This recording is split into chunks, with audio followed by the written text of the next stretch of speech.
It's The List and your boy at Fightful.com. With Jimmy Van and Sean Ross Sapp. They're on fire. Ooh, boom shakalaka. 200 strong.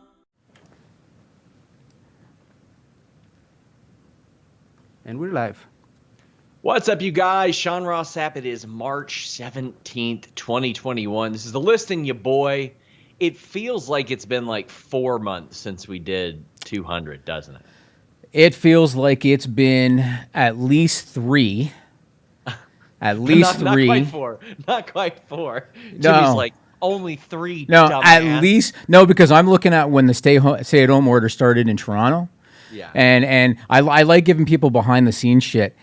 Sean and I, I guess there was a miscommunication before we started the podcast because I'm back in my studio. And I'm accustomed to doing it the way we do it here. We use a software called OBS, and Sean likes one called StreamYard. I thought Camilo and Sean communicated. They didn't. I don't like one called StreamYard. We pay hundreds of dollars a year to use one. Okay, all right, fine. But I thought you guys communicated, and I guess you did, and that's okay. So for 1 week, we got to use OBS. Sean now knows I'm back in the studio. I thought you knew that I'm back in the studio. No, I don't know. I never come to Canada anymore, so I wouldn't know that. I am hopefully getting vaccinated very soon. Are you? They just opened it up to everybody above 18 in my area. So I'm hoping today, between this and WrestleMania, I can call and get something scheduled at least. I'm not going to Mania weekend stuff because I'm not vaccinated. I'm not going to take that risk. Yeah. But Jimmy, we've got some pretty monster super chats out of the gate. The stimulus checks are hitting. Jimmy. Yes. Yes. First off, guys, please leave a thumbs up. Please subscribe. Tap the bell for notifications. Quick plugs to get out of the way. I interviewed Thunder Rosa. It is a very, very good interview. We got like 8 articles out of that thing. She is fantastic. She's doing so much stuff. Tonight, the first ever women's main event on Dynamite. Friday, her Mission Pro Saturday, her Mission Pro Wrestling show runs. And Saturday, she's at NWA Back for the Attack. I dropped some news on why Charlie Caruso's been off TV on FightfulSelect.com today. Some heat that she got with wrestlers. We're breaking news all the time on Select. We just have so much stuff. We've got a Twitch. All over the place, guys. Fast lane this weekend. But you guys can donate super chats and get your questions or statements right on the air. And because we're not using that software, Jimmy, I can't show them on the air. Just read them. But Tim Traver sends $110 and says, I want to give all the writers at Fightful amazing blessings for all the hard work they do every day and night. I also want to say this. When you get knocked on your butt, get back up and keep moving. I also got a diecast site called the Diecast Collective on Facebook. Check it out. I saw him collecting some of those diecast You mean the cars? Yeah, I'm going to check that out. Everybody do that. Check that out. Tim Traver is one of our great supporters. He has always been so great, and he's had a tough time of late. Thank you so much, Tim. We appreciate you so much. And Throwback, our good friend, said, Happy St. Patrick's Day to everyone in the Fightful family. With Sheamus not having anything planned after Fastlane, as we know now, what could you see next for him? Going to NXT help him at some point, or any other talent? Who do you see making an impact after Mania with no part-timers? Well, we're about to get into the part-timers, but as far as Sheamus NXT, I think probably 6 months ago I'd have been like, oh, no, not a fit. Yeah. After the bangers he's been putting on Jimmy, yeah, I'm going to say that would be a cool fit. It's a former world champion going over there. And we saw that in past years, Jimmy, where Tyson Kidd or Titus O'Neil going over there meant more. Breezango going over there meant more. Him going over there would mean an awful lot. I think that would be really, really great. I think so, too. Plus, losses are losses. Yeah. And so the television viewer who saw him lose to Drew McIntyre, lose to Bobby Lashley, he's going to lose to Drew McIntyre at Fastlane. They see a loser, with all due respect to him. You put him on the NXT brand, and all of a sudden you got new life in Sheamus. That makes sense to me. Yeah. Now, I'm do you have more super chats? Yeah, we've got a couple more. Okay. But, I think they should pretty well go to Sheamus and say, Bud, what brand do you want to be on right now? That's how good he's been in the ring. Hopefully he doesn't say AEW. That man has been killing it to such an extreme degree in the ring. If that man wants to go to NXT UK for a while, I could think of far worse matches than him and Walter, Jimmy. And I got to admit, him and Lashley on Monday, I really enjoyed it. Like liking every single match that he has. him and Lashley were just pounding on each other, man. That was good. I liked it. Evan Wright says, "My God, Finn Juice versus Violence is forever." Yeah, Fightful broke the story today. We got David Finlay and Juice Robinson in their first match in front of paying live fans in America in over a year. MLW or New Japan and Impact stars taking on MLW's Violence is Forever. That's a big WrestleMania weekend match. I was very excited when I got the news of that. Confirmed it, got it set up, or got it broken. Even the promoter was like, "Okay, here we go." Stellar Justin Lopez says, "I'm sure Charlie is worried about the heat she has, while athletes like Magic Johnson put over how good of an interviewer she is on ESPN. She is very good. She's extremely good at her job. However, Jimmy, you can't be late to your job."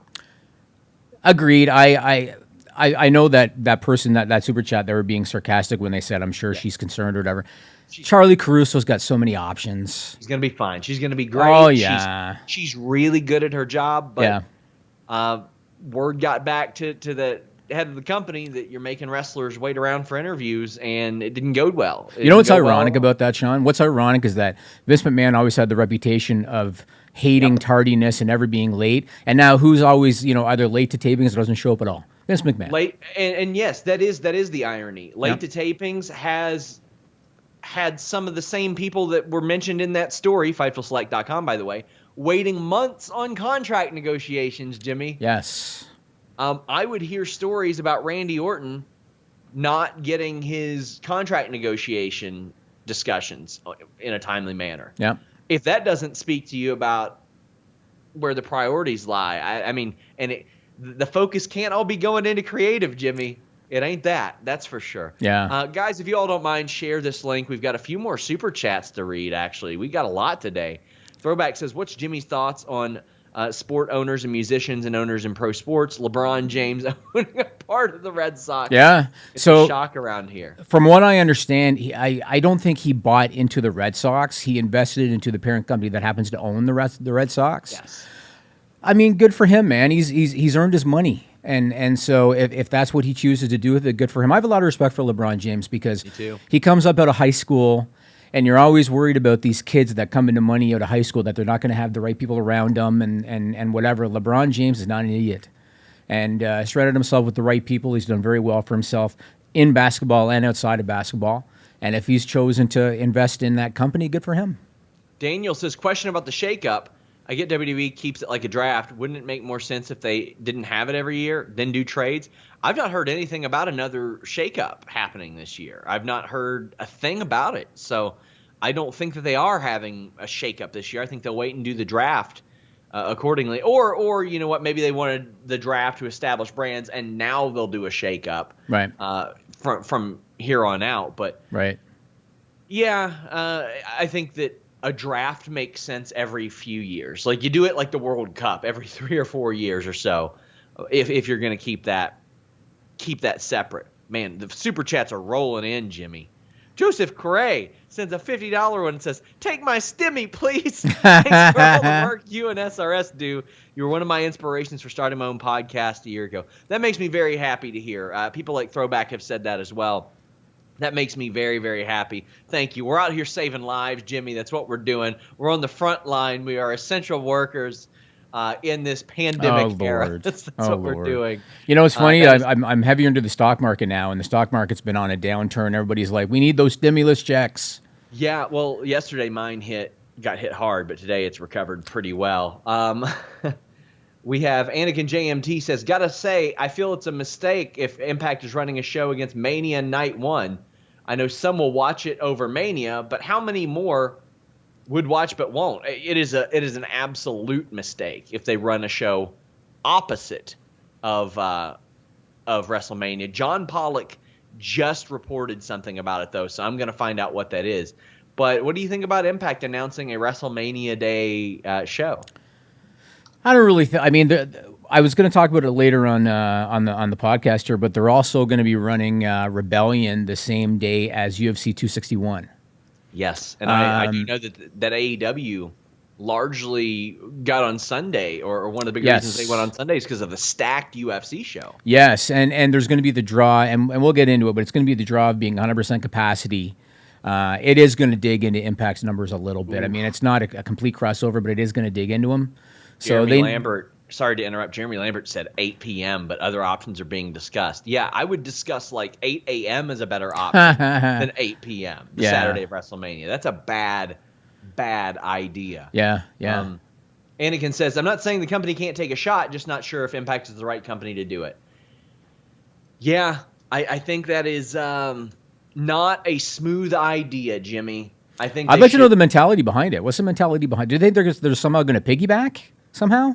Must be. Or maybe get we're not going to watch WrestleMania. We're too cool. We're going to watch anything but WrestleMania. You know what? I respect them for the effort, but I just don't think it's a good idea. Carlos Easy says, on a work meeting, so I have to check the podcast later. But that stimmy hit, so here's some love for Fightful. Everybody that wasn't with a real stimulus question, checks. I'll say, by the way, guys, you all still have some time. We're filming 2 Q&As tomorrow. I'm doing mine live at noon tomorrow. I'll be answering questions on the air at Fightful Select. But a bit later, we're going to be filming Jimmy Vans, so you still got time to get questions in over there. Daniel R. says, well, you know what? I'll hold off on that one until the subject, because we're swimming in super chats right now, Jimmy. We got plenty to get to. We got that Cameron Grimes money right now. Oh, Thank nice, you guys. nice. I still have an announcement. Do I get to make my announcement? What is the announcement? All right, let me make my announcement. So this over here, if I can get this in the shot, this is the Fightful Championship belt right here. Anybody who might be new to this podcast, maybe you haven't seen this before. This is the Fightful Championship belt right there. I introduced this, I think it was 3 years ago, I believe it was. And the inaugural Fightful champion was a member of the Fightful team named Latina Heat Melissa. She defeated Sean Ross Sapp in an intergender matchup to become the first Fightful champion. She then successfully defended this title on more than one occasion against Sean Ross Sapp. I have some news. Do you know how much it devalues a title to vacate it? Did I say I'm vacating the title? Oh, you for sure are, because she's a coward and you support her being a coward. What do they say about people when they assume, Sean? What's going on here? What's going on here? Unfortunately, due to COVID, and unfortunately due to being in Toronto where the government sucks and they've had us locked down for an entire year, due to that, Melissa has been unable to defend her title. And I don't believe in the 30-day rule, that WWE used to do. We did see her assault me in a bathroom. We did see her do a lot of those things. It's been defended. It's been a while. It's been a while. And so I thought to myself, what can I do? Because I don't want to do the 30-day rule. But you know how the UFC sometimes, they'll let a guy go 6 months plus without defending a championship, and they'll do the interim title in the meantime. I don't want to do an interim Fightful championship. So here's what I did, Sean. It was very difficult due to the logistics with COVID protocol and travel, but somehow I managed to organize a tournament in Rio de Janeiro. I organized a tournament in Rio de Janeiro to crown the new Fightful champion because Melissa was unable to defend her title. And I am proud and I am happy to announce, Sean Ross Sapp, that as a result of that tournament in Rio de Janeiro, we have crowned a new Fightful champion. I want to introduce to you our new champion, Mr. Joel Pearl. Here he is right here. What? No! Congratulations, Joel. No! There you go. Congratulations. What is this? No! Sean Ross Sapp, just call me vacant, baby, because I got yours. Well, I'm messaging Jeremy now. And you know what we're going to do, Sean Ross Sapp? Here's what we're going to do. Since everything is still locked down due to COVID, here's what we're going to do. In the meantime, until things open back up and until we can have proper challengers for the Fightful Championship, Joel Pearl is going to defend the Fightful Championship on our Twitch channel. which is twitch.tv/Fightful Gaming. He's going to defend it by way of video game matchups. And what we're going to do is we're going to hold a tournament involving anybody related to the Fightful family. It's going to be, what was it, Mario Kart 64? Start with Mario Kart 64. Mario Kart 64, we're going to have a tournament on our Twitch channel. The winner of that tournament is going to take on Joel Pearl for the Fightful Championship. And I got ideas for stuff that we might be able to do with the Fightful viewers and listeners as well. But to start, we're going to have the Fightful family, a tournament, Mario Kart 64, to determine... I am hearing nothing about this. I am seething right now. And Sean Ross Sapp, do you understand now why I couldn't go to StreamYard? Yeah, I got it, Jimmy. You got it? That's why I couldn't go to your StreamYard link. I had to stick with what we had set up, Sean. I hope you understand. This is a bad idea. This is a bad idea. I know Joel Pearl. This is a bad idea. Congratulations to Joel Pearl. How was Rio? Rio was beautiful this time of year. I Was can tell it? you, it is a wonderful place, Jimmy. I got to tell you, man, getting people across the border, it was a pain in the ass. You know what I mean? I had to work with the government to get it done. It was very difficult. Brazil has had outbreaks, Sean. I'm going to hit you over the head with this marble table. Wait. I snuck in. Everyone else had to go through protocols? I managed to get everybody in for the tournament. I did. And Rio de Janeiro was the perfect place for this tournament, which is completely not fictitious. And Joel Pearl won the Fightful Championship. So stay tuned to twitch.tv/Fightful Gaming. We're going to have the tournament, Mario Kart 64. Winner faces Joel Pearl for the Fightful Championship. Melissa is in the chat right now. Joel, 1v1 me in Mario Party. You have Roger Acevedo saying this is amazing. Well, you know what, Roger Acevedo? You banned. Throwback says, wow, go Joe Pearl. How can we get in on this? I don't know, Throwback. Donate $900,000 more on Super Chat, Throwback.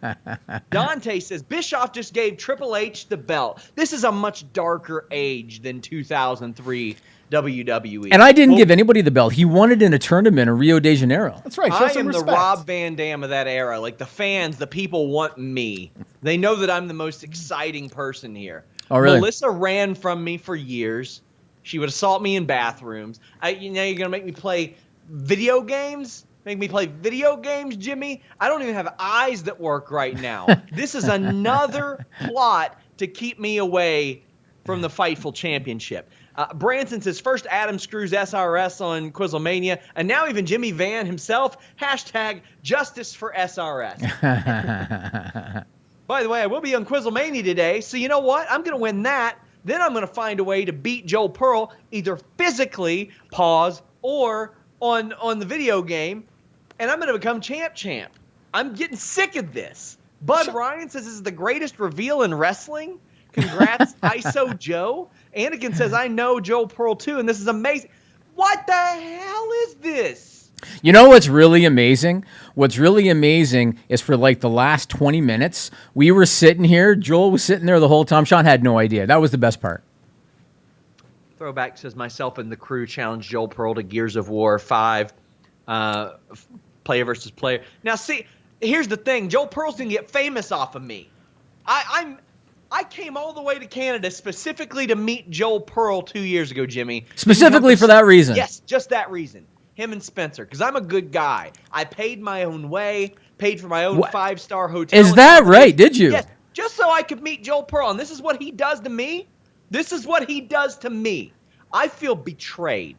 I feel like I've been bamboozled. I've been hoodwinked. I've had the wool pulled over my eyes. I do not like this at all. You should be very, very proud of the fact that I needed somebody to stay back to keep an eye on Fightful, which is why you were not invited to the tournament. Molly Bell, the great Molly Bell, says, Fightful finger poke of doom, unbelievable. Someone please check on Jeremy. Jeremy is probably beside himself as well. I don't even want to open up my Twitter right now. I don't even want to see what's going on. First of all, Jay Brownlee says, it's a swerve. Holy hell, bro. Sean, Jeremy Lambert should be absolutely over the moon right now. Because you know what we're going to do? we're going to bring this Fightful Twitch to the masses. We are going to make it the place to be. It already is the place to be. No. We're going to make it the place to be. Oh, Sean. So you need what you're saying is you need a prop. You need a prop. That's what they always say. Whoa. Are you calling the Fightful Championship a prop? The way that you're treating it, yes. Who the hell are you, Get Vince invited to Russo, Rio? all of a sudden? I didn't even get invited to Rio. Somebody had to stay back that I could, trust to watch Fightful, and that person was you.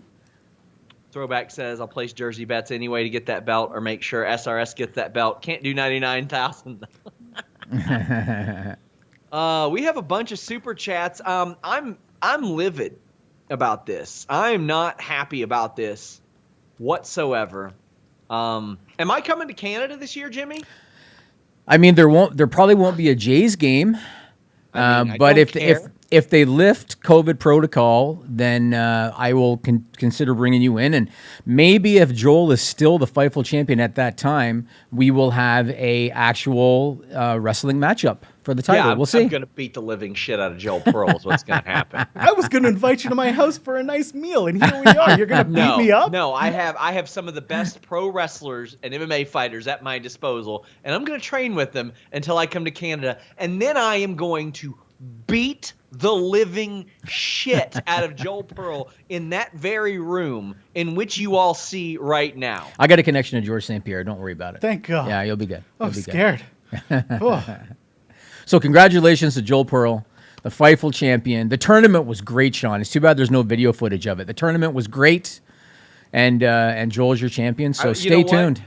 I bet I could find some footage of it. I Think bet so?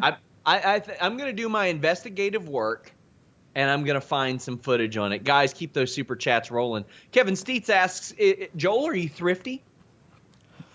I mean, you should see where I live, Sean. He doesn't even know the bit, Jimmy.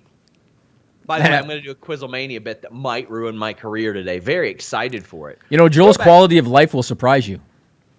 Throwback says, the Pearl versus the Legend. I'm down for it. Rob Wilkins says, I'm a fan of Joel Pearl, but this is the second worst day in Fightful history. Another surprise. Check your front door. I'm outside. Bud Ryan says, long may he reign like another musical champion. The Honky Tonk Man. You know what? If there was a comparison, a direct comparison that fits this, it is Honky Tonk Man as Intercontinental Champion. He had a hell of a run. That's a pretty good comparison. What match you remember Honky Tonk Man? Of his during his title reign. Macho Man Randy Savage on Saturday Night's Main Event. Where the hell have you been? Not there, because it didn't mean shit. Honky Tonk Man sucks. So does Joel Pearl. That was a great program. Him and Savage were excellent together. That was a great program. Ray Callahan called Joel the Miz a weak transitional champion. And Nick says this is the equivalent of Triple H pedigreeing Seth. Yep. Throwback sends another one. He says, oh, no, that was the old one. Marco says, Jimmy Van did this because he loves this business. I'm getting so sick of this. I said, you know what? Let's start a Twitch. I thought I said to start a Twitch. First off, Jeremy and Joel are turning it into their own goddamn personal Truman Show, streaming 24 hours a day. Whatever. It's your time. That's why he turned out to be the perfect new champion. Joel, just the stars aligned. Jeremy says that he made you famous. Throwback says this is like Elias winning the WWE title doesn't make any sense. And he says my Reds jersey is coming. Heck yeah. Guys, please leave a thumbs up on this video. I know we're well off the tracks. We haven't even talked about wrestling, and we're halfway through this show. Yep. Well, I guess we'll try our best. And Joel, feel free. Move the mic a little bit closer to your mouth. Feel free to participate. Oh, he's hanging around. Oh, absolutely. Oh, it's like fucking Jimmy Fallon, where he just lets the guest hang around. He's the Fightful champion. He's allowed to stick around for the rest of the podcast today. My God. Absolutely. You're to make towns. Can you not see the new overlay? Yeah, you got to make towns like Hamilton, and that's it, right? Like that. Remember when you said Mississauga? Mississauga. There you go. All right, let's talk about WrestleMania because we got some more clarity now. And first off, Fastlane is really poorly positioned, but I get why they're doing it. It's a test for Peacock. They want to test Peacock to make sure that it's ready to go with a live event. I get it. Really poor position from a creative point of view. I get why they're doing it from a logistic point of view. As of this moment, there are 4 matches confirmed for Mania. There's Roman Reigns, Edge, Bobby Lashley, Drew McIntyre, Sasha Banks, Bianca Belair, and AJ Styles and Omos versus The New Day. And then there's a bunch that we're expecting, Randy Orton, Bray Wyatt, Asuka Charlotte, Damian Priest, Bad Bunny, Miz Morrison, probably an Andre the Giant Battle Royal, maybe a Women's Battle Royal. Here's my question for you. Right now, we're just a few weeks out now. As of yet, no word on John Cena, no word on Brock Lesnar, no word on The Undertaker, Triple H, Goldberg, none of the part-timers that you're accustomed to seeing at WrestleMania. Do you think that they're going to completely just do away with part-timers, or do you think they're going to wait until after Fastlane? I don't think they'll completely do away with them, and I have no actual insight as to the status of these part-timers. I don't know. But it wouldn't surprise me if they did pop up and do a cinematic match unadvertised. I think that would be very cool. I think that's something they should do in the future. They should just as an intermission for these long shows for fans when they kind of come back, you should acclimate them by being like, okay, we're going to run a cinematic match, even if it's not advertised. Now, I'm sure there's going to be one between Alexa and Randy this weekend, but I think that's more likely. Undertaker, he's done. Goldberg has 2 matches a year on his deal. I could see them waiting until more fans are back, to use him at another time. I don't think there have been any serious talks with Brock Lesnar as of yet.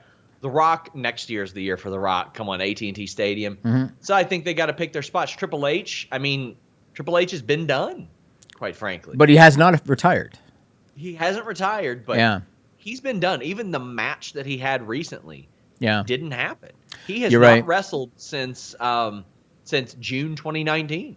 Yeah, he does keep himself in shape, though, so he could be ready to go if needed, So one note about John Cena that I want to mention, too. So I talked before about how the whole mandatory 14-day quarantine does not apply to him because arts and entertainment is deemed essential business, so he can get across with a quarantine. That being said, Robert Patrick is an actor that is filming The Peacemaker with him. People might know him from Terminator 2 and a bunch of other stuff. I saw an interview with Robert Patrick this past Sunday where he said that they're still in Vancouver, BC, filming The Peacemaker. Yeah. Again, that doesn't mean that he can't come over to Florida between now and Mania because there is no quarantine. But that's just kind of a piece of factual information that they are still filming The Peacemaker now. Okay. Well, I mean, I think they'll have him involved in some degree, some capacity. And actually, we had a super chat related to WrestleMania. Daniel R says, match you want at Mania that won't happen. Walter versus Thatcher is the match I would want. Walter at Mania, please. I don't think they're doing that at all. Bobby Lashley, Brock Lesnar. Everybody wants that match. Everybody does. Yeah. It's amazing that they just won't do what people want. You know what I mean? Isn't it amazing? Yes. They just won't do it. I mean, I could understand why they didn't want to spend money to bring Brock in when they who knows what the fan situation will truly be. They can't really maximize on that. You're right, but they just got $1 billion for the Peacock deal. I think they can afford to bring in Brock Lesnar. Yeah. So the whole thing's kind of stupid. Let's move on. Now, this is a potential wrench in WrestleMania plans, so to me, this fits under the whole WrestleMania theme that we're talking about here. The latest COVID outbreak.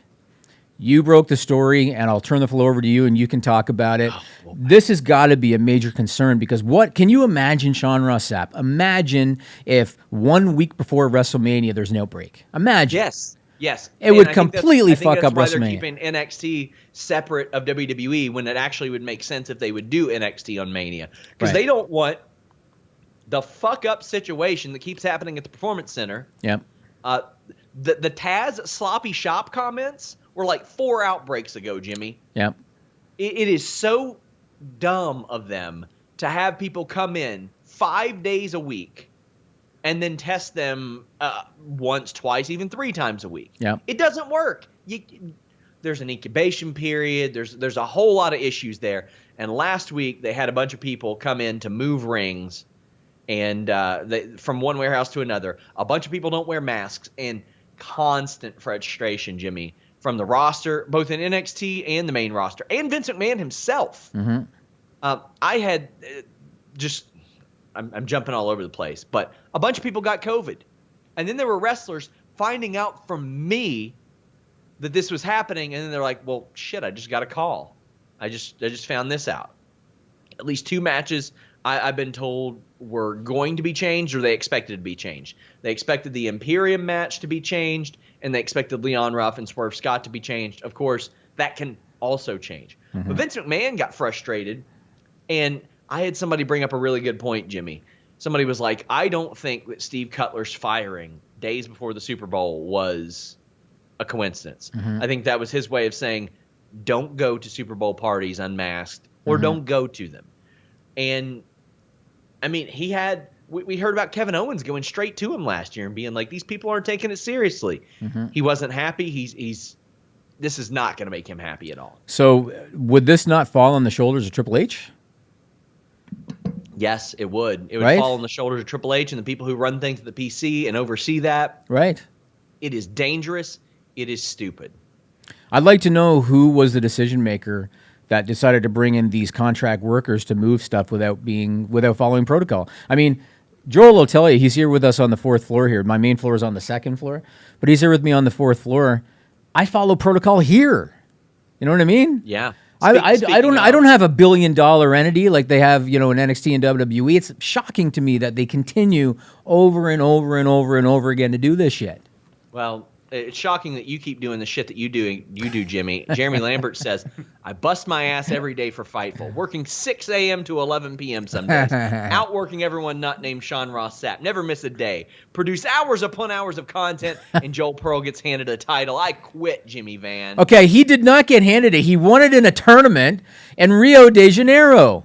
If that is true, I will find footage of it, and Look for I will footage. air it next week. Okay, do it. Look for it. I'm going to do it, and I will Good. find it, Jimmy. You know I will. I can't wait to see it. I'm good at this shit. It was actually quite entertaining. Like, the final pinfall was awesome. That's Go true. to Yeah. hell. It was MC good. Carvalho says, got my hotel and flight for Mania. Looking forward to seeing Bad Bunny and Sasha and Bianca. I want to see Sasha and Bianca in spite of the way that they booked it, Jimmy. Yes, I 100% agree. I want to talk about plans for Mania in terms of logistics. So, first, UFC announced that on April 24th, which, as we talked about earlier, is the same day that Impact is running Rebellion, which is Omega's match, which, it's tough to have that match on the same day as UFC.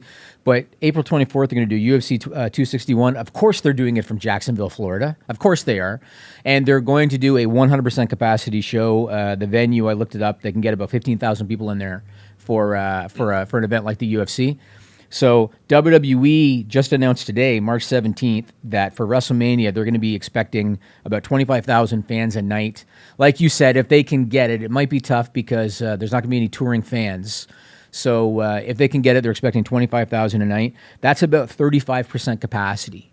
And so I look at it like, how Vince McMahon is. They're not going to be able to say that they, are the first full capacity event, but they're going to be able to announce a bigger crowd than UFC.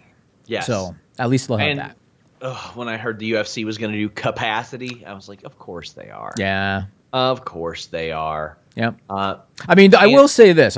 We shit on Florida a lot.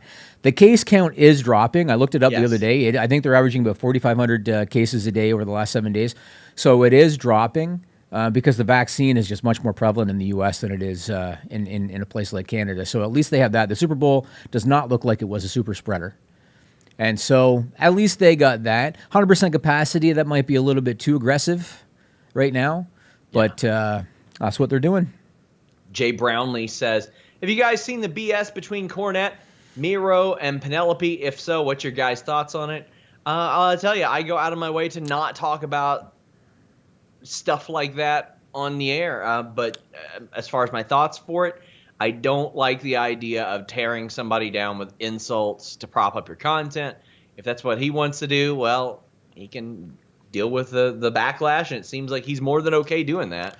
Only thing I'll say about Miro was I absolutely loved his booking at Revolution. Yeah, I loved it. And even the little thing, Sean, I didn't like Miro with bleached hair. Yeah. I didn't like it. I thought this guy's supposed to be, look at the shape he got himself in. Yes. I thought this guy's supposed to be a monster, and he's out there wearing like Louis Vuitton shirts with bleached hair. It didn't work. Now he got rid of that. He was a badass, kick-ass heel at Revolution. I loved it. I love what they did with him. Gregory Nelson says, when the stimmy hits, everybody is suddenly Ted DiBiase. Here's a few bucks, plus I just signed up for Fightful Select. Well, thank you so much. Throwback sends another big one. It says, "Happy COVID New Year. Insane that year ago places were being locked down, and now we're here talking about open shows. Thank you, Fightful, Sean, and Rob. Without Fightful, there wouldn't be a Wicked Crazy Pinfall show." Yeah, it's been a full year since I've traveled for any work. I feel like Toronto's been locked down for a full year. And I'm done with it. Joel and I talked about it a bit before he went on the air. I'm so done with it. Our government is shit. That's all I'm going to say, Sean, because Sean doesn't like it when I go on. He doesn't like when I go on rants. That a time or two over the last year, Jimmy. I'm so sick of this lockdown. It's so stupid. But anyway, we'll move on. You know what's dumber? What's that? People that Joel Pearl won the tournament to become the first Fightful champion? What do you think of the belt, by the way? Oh, can we talk about how beautiful this championship belt is? It is a beautiful belt. This is the one. It does. This is the one. It looks good on you too, man. Oh, thank you. Yeah, it does. I'm glad to wear it now. Yeah, looks good. I've got to literally watch the show back because I listened to absolutely nothing you said after he was handed that. Something about twitch.tv/Fightful Gaming. Yeah. Sure, go over there. Wet Jeremy Lambert's beak. He's going to need it because you're going to make him fucking depressed again, Jimmy. All he has to do, so Jeremy, if you can hear me, here's what you do.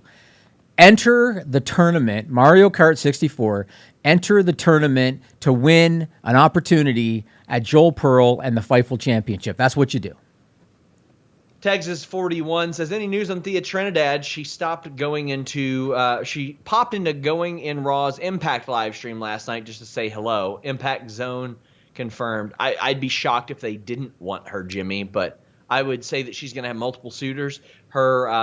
Her non-compete was up a month ago. Yeah. So she can go wherever she wants now. Normally, I would say that AEW is too overloaded with talent now because they are too overloaded with talent. But she's a different case. She's not another male body on the roster. I think that there'd be a use for her. I know people have suggested put her with LAX. I know they're not LAX anymore, but I think there's a spot for her there. She's a great promo, and so that's something they should look at. Rob Wilkins says, Robert Patrick's second time working with Cena. First time was for the Oscar-winning Marine. I never would have known that, but good for you. Banks definitely didn't win an Oscar. He says, Bianca Belair Banks' story is bad. They don't want it to main event. It's got a main event night one. I mean, over Lashley and Drew even. It's got a main event night one, but they are screwing themselves with this match. Yeah, I agree. Everything they're doing, everything. I mean, making them a tag team, making them lose matches. Like you're building up your program by having them lose matches. The women's tag team titles, it's just been a complete shit show. I agree. The whole thing's been shit. What else you got, Jimmy? I want to talk about another super chats now. So people want us to be poor. They stopped sending us super chats. They want Jimmy to put me up in a crack house again when I come to Toronto to beat Joel Pearl's ass. This is personal, Joel. I don't even care if you have the championship at this point. I'm whipping Melissa's ass. I'm whipping Joel Pearl's ass. It's happening. We're still on for the watch-along, though, right? Yeah. Good. I want to ask you about WWE's Hall of Fame. So I don't get it. I understand they lost a year, COVID protocol. You had to push the 2020 class to 21. I get it. Got some news breaking on that on FightfulSelect.com tomorrow. Well, maybe you can give a little tease for the wonderful listener viewers and listeners. I understand, again, they like to have their annual, here's your 2020 class, here's your 2021 class. Makes no sense to me to have another class this year. Molly Holly is completely deserving. Yes. I could tell you a personal story about Molly Holly. She is a sweetheart. Everything you see on television is true when it comes to Molly Holly. She is a gold-hearted person, fully deserving, but they've already got a full class for 2020. They don't need to have another one. Are they going to do a 6-hour mandatory broadcast before WrestleMania? They don't need to have another class this year. No, they don't need another class. And by the way, Bryant, I see your original super chat. My apologies, it'll get read. Well, there have been conflicting reports, but I can tell you this. Our report is correct. They're planning on taping it. That way it does not go long. So, okay, that's fine. But even if they tape it, for the talent that are there mandatorily, is that a word? No.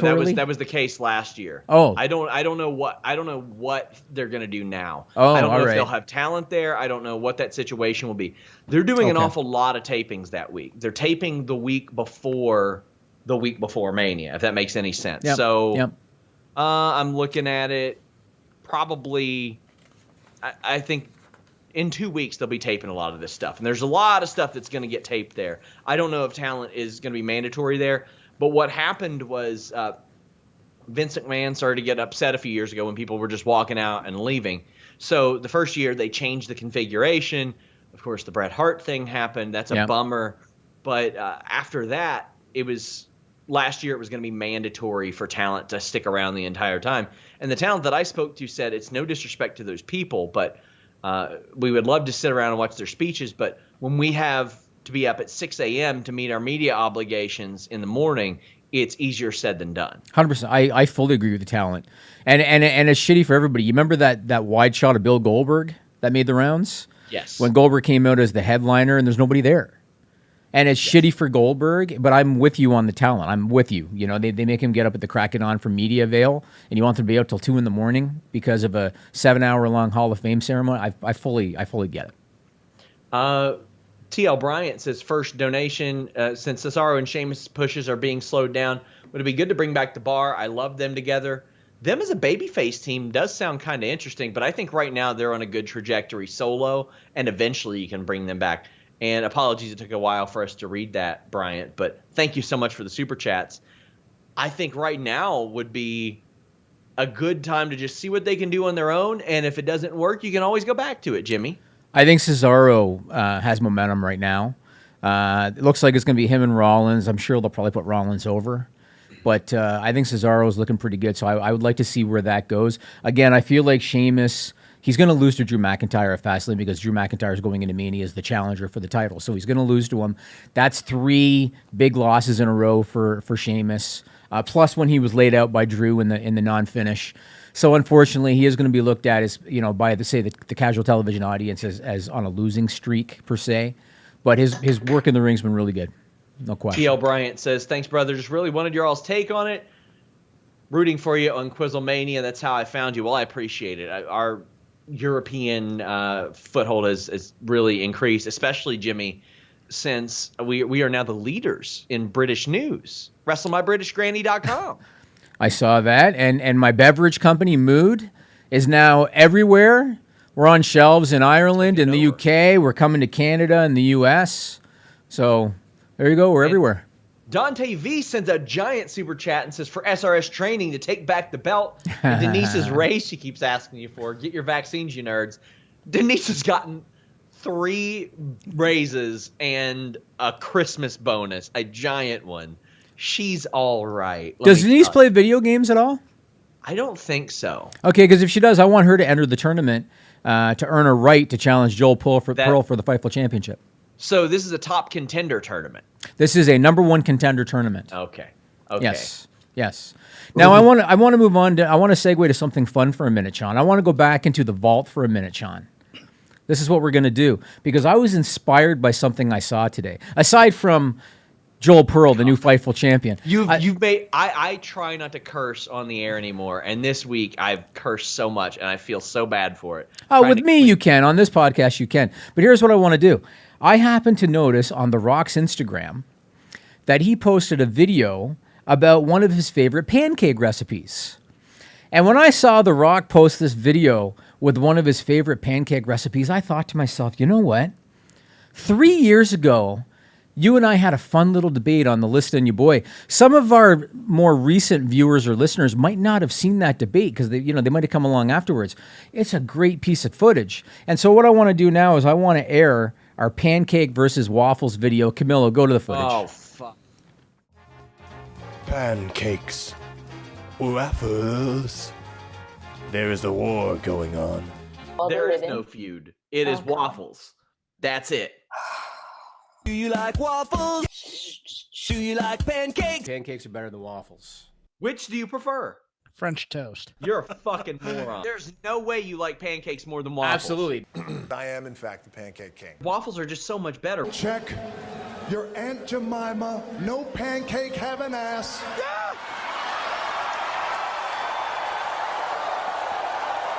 Directly into the SmackDown Hotel.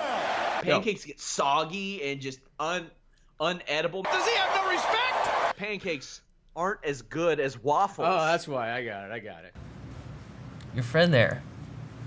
What's his deal? Is he retarded? Gonna run a poll here. Waffles took an early lead.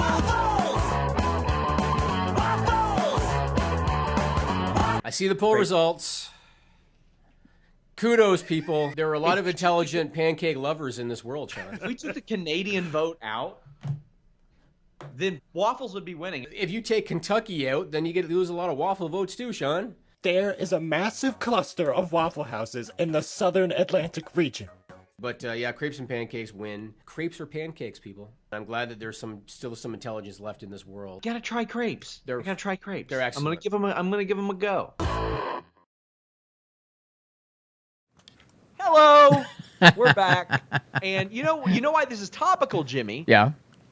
Because when I get to Toronto, I'm gonna drag Joel Pearl outside your office and hit him with a flapjack, the wrestling move, into one of those goddamn hot dog stands that sits outside. Really? Yeah.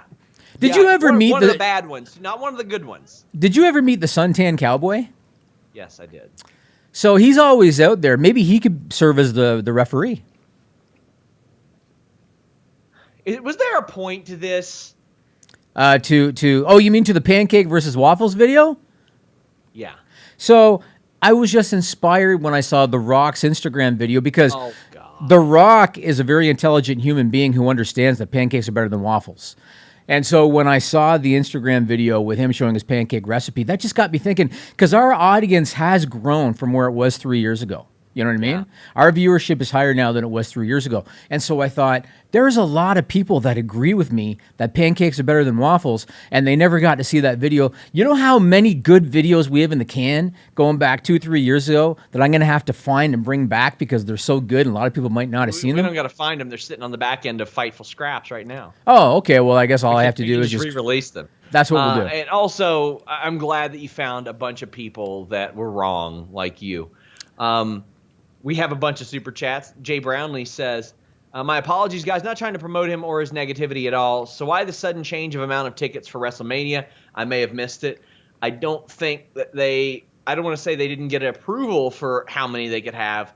I just think there were obviously some changes because they moved the on-sale date. And they never announced a number prior. Yes. It was rumor that they were going to do 30,000 or whatever it was. Yes, and they were trying to push for it. Right. Anakin says, "I'll say this: can't put peanut butter on pancakes." Yep, that's true. Yeah, you can. You can? No, Peanut butter and banana, bud. 100%. We have a super chat. Erroneous. Somebody says Erroneous. Pronounced La Fela. I don't know what that means, but he says, "Do you think AEW will run soccer stadiums during the summer when they start adding fan capacity to shows?" I don't know. I think there's a risk of doing outdoor television shows. I don't think that that's something that they'll do consistently. The only thing that they have to watch is just the logistics, just merch, concessions, that kind of stuff. That's the problem. Yeah. Throwback says, SRS, I hear the community saying a famous line from a wrestling show. Joel Pearl, you're next. Much love, Fightful. Let me in. It ain't up to me. I don't get to decide. Jimmy makes the rules of that title, which is why I've never had it. Dante says, any backstage reactions to Tyrus coming back from obscurity? Yeah, some unhappiness that I've heard of. Tyrus is back? On NWA. Really? I didn't hear about that. He's in the middle of a sexual harassment lawsuit. Yes. I'm aware of that. He's returning to a company that fired a guy, Dave Lagana, for the accusations levied against him. It is tone deaf. I heard Marvez left. Does that have anything to do with it? Marquez, sorry. Does that have anything to do with it? I don't know. I'll find out. But yeah, that is not a good look whatsoever. And I've had several wrestlers that said, yep, I don't like it. And they learned nothing from the Marty Scurll thing that New Japan did a couple weeks before. Interesting. They learned nothing. I did not hear that about Tyrus. Stellar Justin Lopez says that annoys me they couldn't come up with something of substance for AJ at Mania. Cost the Hurt Business the tag titles. That faction should be running and dominating Raw with all the gold until summer. So I actually like that they're doing AJ and Omos. I actually like it because it's something different. We haven't seen Omos in the ring. I know we've heard that he's not great, but it's something different, and so I actually don't mind it. If I'm being honest, I am more interested in seeing AJ Styles and Omos challenge for the tag titles than I am Randy Orton and The Fiend. And look how much television they're giving Randy Orton and The Fiend. If it is a straight up Firefly Funhouse match, I am very excited to see what they do there because there's a lot of source material for Randy Orton to reference back to and a lot of Easter eggs. But the build has been absolute garbage. Yeah, and the Alexa thing, I understand it's cinematic. I get it.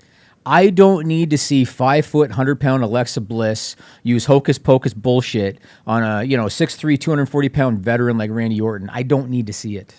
I got to tell you, Sean, even though it's cinematic, if she pulls some bullshit where all of a sudden he's getting flung across the ring by air, I'm changing channels. I don't need to see it. Yeah, the build for some of these WrestleMania matches has just baffled me. They have went out of their way to minimize so much of this stuff. Now, Drew and Lashley, I think they're doing all right with that. I think they're doing pretty good. Roman and Edge, these Edge promos are bad. They're bad. The Bianca Sasha stuff has been bad, and I just want to watch them wrestle. I want to watch two of the best wrestle, and they're having them lose all the time. What a stupid way to build up a main event quality match. What do you think about Edge wrestling on SmackDown this week prior to Mania? Because I think that's a mistake. I don't mind it. Really? But it's against Jey Uso, and he ain't winning, and we know he ain't winning because he ain't won since November, Jimmy. Yeah, and well, also he's going against the challenger for the Universal title. It's much like Drew and Sheamus. Drew and Sheamus at Fastlane. I don't like that. I think that they should be holding off Edge's in-ring match until Mania. I think that having him, it almost reminds me of when The Rock did the Survivor Series first. And I get why he did it because it was MSG. I get it. But it reminded me of that. It took some shine off The Rock that you got to see him before Mania. I feel like it's taking some shine off Edge. Hold off until Mania. And I want to ask you about Fastlane. Well, hold on. Let me address the Edge thing. Somebody says, Edge promo's bad? What? Yeah. The Edge promos where he comes out and he goes, I'm in your head. I'm in your head, Roman. I'm like, that's not what somebody who gets into somebody's head says. Him coming out and saying, well, I don't like the way that Daniel Bryan got into this match. I mean, I know that Roman Reigns, he came out and he beat up Daniel Bryan and screwed him over. Like, Edge has a problem with the way that Daniel Bryan's getting involved, but doesn't have a problem with the way that Roman Reigns does it. Oh, by the way, look at all the ways that Edge has gotten into this stuff. He should respect it. That should be the thing. He should say, I respect what you're doing here. And then at some point, there'd be a tipping point. I think Jeremy says it best. And this is from a character standpoint, not Adam Copeland. Every week on Fridays, Jeremy goes, Edge is a bitch. He's the character of Edge is being a whiny bitch about this. That's it. Not Adam Copeland. Let me specify. As far as wrestling Jey Uso, I think there's a distinct reason for that. It's a hunch, not a report. He has not wrestled a live, unedited match in a while. Well, they also are using it as the whole first match in 11 years on SmackDown. I saw that billing. 10 years, so whatever it is, I saw that billing. So they're using that as a means to get people to watch the show. But he's got to wrestle a live, unedited match because he's had the benefit of cinematic matches. Right. Like ever since he came back. So and cutting a match off at the end and filming the end differently. Sorry, go ahead. What were you going to say? No, that was it. That was all. Okay. Well, I was going to ask you about Fastlane. Do you recall the last time that WWE booked a show this insignificant? No. And again, I know why they're doing it. I get why they're doing it. If I was them, I'd probably do the same thing. You know, it's almost like what you saw with the exploding barbed wire death match, even though, again, they tried to test the pyro in advance. Peacock thing is a big deal. You want to test a live event before Mania. You do not want Mania to be your testing ground. Got a nice email from Peacock today, by the way. Oh, yeah? Did they offer you the subscription for $4.99? No, I mean an actual, honest-to-God, good relationship-building message from Peacock today. Did it say unsubscribe at the bottom if you're not interested? No, it didn't. I am very excited about that. Hopefully, they're easier to deal with than others. But I think this match should have happened in place of Elimination Chamber. I don't think you got to have Elimination Chamber right there. And Fastlane makes sense. It like kicks off that run. The problem is when you look at the card, with the exception of Roman and Bryan, which interests me just because it'll be good, with the exception of Roman and Bryan, nothing means shit on this card. Like Drew McIntyre, Sheamus, it'll be good, But we've seen it twice already, and Sheamus is going to lose. So that's that. I'm excited for Big E and Apollo, but it has happened a bunch. Mustafa, Matt Riddle. Riddle just beat him clean on Raw. Why the fuck is he getting another title shot? Doesn't make any sense. Randy Orton, Alexa Bliss. Like I told you, if she uses Hocus Pocus to send him flying across the room, absolute dog shit. Braun Strowman, Shane McMahon, I think all they're going to do is just set it up for a stipulation match at Mania so Shane can fall off of something. That got pulled from the preview. It did. Fastlane? Yeah, got pulled from the preview. So they changed their mind on it. Okay. We do have a few super chats we got to get to. Throwback says, shout out to Rob Wilkins. His show is awesome. Just saying. And Rob Wilkins says, waffles for the win. Jimmy books better than the NWA. NWA is some pretty good booking. I can't criticize them for that. I don't like that Dave Marquez is gone. I think that's a big loss to them. But they book pretty well. Pancakes are better than waffles. Everybody knows pancakes are better than waffles. That's just how it is. Kieran George says, thoughts on Eli Drake, LA Knight? He's truly the last of a dying breed when it comes to mic skills. I don't think he's the last of a dying breed when it comes to mic skills. I think he's got incredible delivery, and he's very good. He's better in the ring than people give him credit for. He formerly had a podcast here on Fightful with the wrestling perspective with Dennis Farrell, but the man can talk, and that is here's the thing. When EC3 is not allowed to talk in WWE, that's pretty indicative. Not the last of a dying breed. He's the last of a dying breed in WWE, sure. Well, it's also too bad that he sounds like a hockey team. Yes, he does. LA Knight. Nick Zodic says, how do you and Jimmy feel about WWE retiring leg and knee slapping when selling strikes? I gave my thoughts on this last week. I've done a lot of seminars, attended a lot of seminars, and there will be people, coaches, who address this, and they're like, well, I know a lot of people don't like leg slapping, and a lot of times it's not even as much for the sound as it is timing stuff. Like, you're kind of timing. It's a habit you get into, like a rhythm you get into when making your strikes land. Or if somebody's turning away from a strike like this and they get kicked, that sound lets them know when to bump. It's a versatile thing, and strikes have become more prevalent in pro wrestling. 20 years ago, Jimmy, kick punch was the body of the match. Wouldn't often be the finish or the false finish even. So it's adjusted a little bit. I do think it's overutilized. I do think guys rely on it a lot. I might have been one of the Usos that said that they're just so accustomed to it because they've always done it that it's hard to take that out of your arsenal. And I think it might have been SmackDown last week where one of the Usos did it after this mandate was made. It's going to take time for guys to get accustomed to that. But then because it's Vince McMahon, he's going to forget about it in 2 weeks, so it's not going to matter.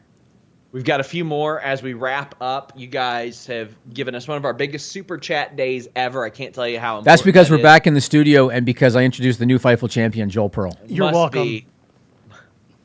He just wanted to get in that heel quip right there. You're welcome. You're welcome.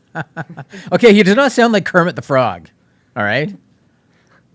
Hold on, where are my glasses? a little bit. Can I answer? Joel Pearl? No, you're supposed to take them off now. That's how the gimmick goes. Yeah. Some stupid punk says giving money to SRS and Denise Grease Fund. Well, that sounds a lot different than it should, especially when you say hashtag Dong Lord and Sausage Queen. And then he says... Yeah, especially when Denise is posting on Twitter that she's always wanting to get slimed. I thought, what are you doing posting something like that on social media? And he also says, special tribute for the Dong Father, Jimmy V. No, that doesn't work. Cyclops says SmackDown is on the verge of being Raw. Yikes. Yeah, it's been not good lately. They get lazier and lazier the closer we get to WrestleMania, and that is so frustrating that they think that they can just go, here's the matches, now let's coast, and let's make it as bad as possible. Wild. Joseph Correa says the LA Knights was Calvin Cambridge's team and like Mike. Oh, there you go. There you go. I didn't even know that. There you go. And Nick says, it's an interesting conundrum. For years, we've wanted less part-timers and more storytelling. Now we have talented full-timers and poor stories. Ain't that the truth? Well, the truth is you all can go to the list goes on Fightful Select right after this. Get your questions in, too, because tomorrow I'm filming a Q&A with Jimmy. I'll also be doing a live prediction stream with Louis Dangor. And in 1 hour, if you're watching this live, I'll be over on Parts Fun Known trying to reclaim my Quizzle Mania championship. And all I'll say is thank God I have a 3-year contract with at least a nice cut clause in there, because what I do tonight I'm ashamed that I'm even going to use the prop that I'm going to use, Jimmy. Knowing you, I don't even want to ask the question. If you go to the list goes on Fightful Select after this, we're going to talk about AEW Revolution, the good and the bad. We're going to talk about NXT. We're going to talk about Jeff Hardy. And we're going to talk about Hulk Hogan versus Steve Austin. Who is the biggest star? I heard you and Kenny McIntosh talk about that. So we're going to talk about that on the list goes on Fightful Select after this. My God. Until next time, we're out. Subscribe to Fightful on YouTube for the latest exclusive podcasts, interviews, and news across boxing, MMA, and pro wrestling.